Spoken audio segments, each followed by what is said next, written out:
Maayong adlaw na usab mga sir o mga ma'am ug welcome sa ato ang another na naman nga hugna o episode sa ato ang programa ang pagtuki hinay-hinay mahitungod sa pagtuong Katoliko and at the same time sa kasaysayan sa iglesyang gitukod sa atong Ginoong Jesucristo.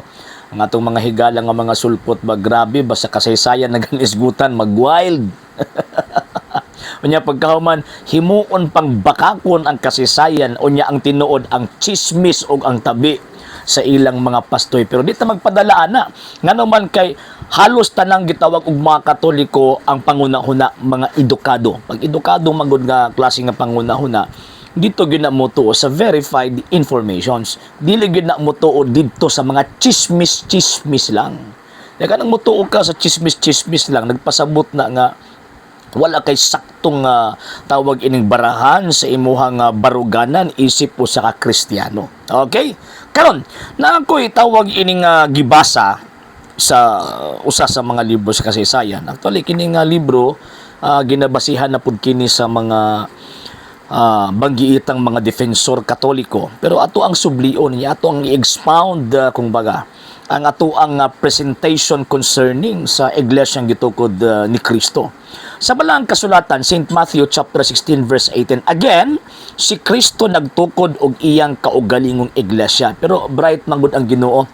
Grabe kawais ang Ginoo. Wa gyud niya butangan og ngalan ang maong gitawag og iglesia. Ngano man kay kabalo man siya nga sa umaabot nga panahon na ay mga squatters nga manungha sa karon nga panahon unya ang kunon ang iglesyang iyang gitukod even gani ang iyang pulong ang kato mga nasulat nga mga pulong niya nga gisulat sa mga apostol ug mga disiplos kipang-angkon man gani karon so how much more kung iyang nganlan ang maong gitawag og iglesia, di ba? So logical kaayo nga wa gyud niya nganli.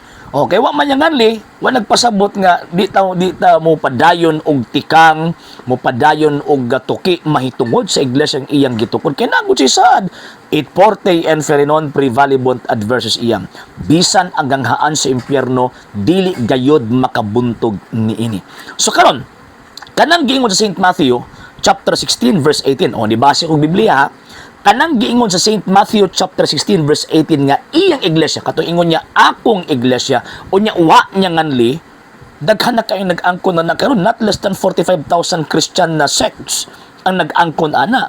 Pero para maklaro nato syempre dito ta sa mga dokumento nga verified bot ipasabot nga before nila gi-publish ilaha unang gitawag ining gi-double check gitawag ini nga gi-doble verify ang mga informations nga ilahang gitawag og i-publish. Kunya atong hinumduman basta historian manggod kung mag-publish magud sila og dili tinuod, question magud ang ilang credibility. So kinsa pimutuo nila kung mag-publish sila og mga informations nga dili credible. Dili na nabasihan sa mga umaabot nga mga henerasyon ilabi na sa mga scholars mahitungod sa literatura ug especially sa mga dagko nga mga universidad ug mga eskwelahan na gikan sa sekundarya ug primarya, di ba? So mo na nga ingat gyud sila sa pag-publish og information sa ilahang mga libro para at least kini ilang mga libro sa umaabot mamahimo ning basis sa mga scholars kadtong mga edukado nga mga tao mahitungod sa gitawag og kasaysayan. And again, ang Ginoong Jesucristo dili man sa religious figure, usab pud siya ka secular and historical figure. So mao na nga di gyud makalikay ang relihiyon nga malatid ang iyang kasaysayan sa mga historical books. So balikan na pud nato ang St. Matthew chapter 16 verse 18. Si Kristo nagtukod og iglesia unsa migisulti sa mga banggiitang historiador. Kini mga banggiitang tigsulti mahitungod sa kasaysayan. Kini mga credible authorities ni sila ha. Dili niya katong mga nagtukod-tukod lang ilang pundok, nagbasa-basa lang o Biblia, credible na daw sila. So magbasa ko sa tawag ining ganing libro nga ang author na ay credibility. Okay, sama ni Dr. Sonia Saide and with Gregorio F. Saide's History of the Republic of the Philippines. So usa dinhi sa nisgutan niya kining the Spanish Heritage, our Spanish Heritage nasa chapter 9. So kung di na tinuod, pwede man nila i-contest si Dr. Saide, mahitungod ini. So ato ang tawag ini nga basahon ang iyang gisulti sa libro nga siya mismo ang gasulat. Ingon pa din Christianity, Spain's greatest legacy. The greatest legacy of Spain to the Filipino people is Christianity, specifically the Roman Catholic religion. Strangely, this religion was Asian in origin, nga naman being founded by Jesus Christ in Palestine. Mo ng Asian in origin, nga naman kayong Palestina part man sa Asia, di ba? Pero kisa ang founder?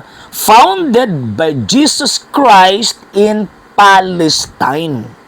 Then, sumpay, it spread to Western Europe after Christ's crucifixion, and much later in the 16th and 17th centuries, Spain propagated it across the Atlantic to the New World, West Indies, North America, Central America, and South America, and across the Pacific up to the Philippines, making her the greatest power.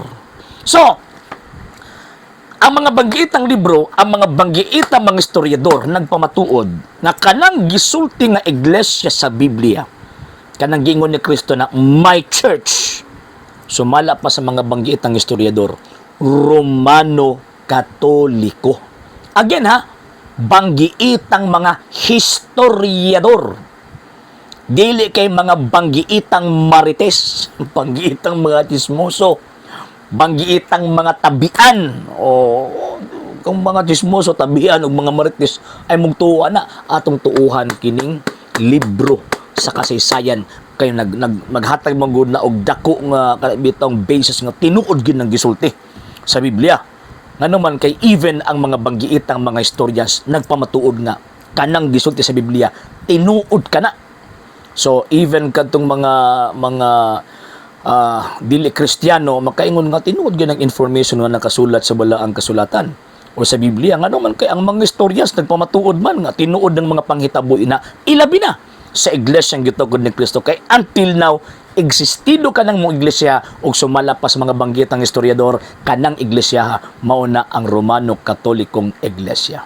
Ako ang challenge sa atong mga higala nga mga dili Katoliko, pangutan-an ninyo mga pastoy ingatoy naabatay mabasa sa kasaysayan to nga kining ato ang pundok nga ato ang gipasakupan karon, matrace nato ang iyang kasaysayan padulong didto sa mga apostol ug naabay mo suporta nato nga mga banggiitang mga historiador para pagpamatuod nga kining ato ang claim, ato ang giangkon tinuod kini.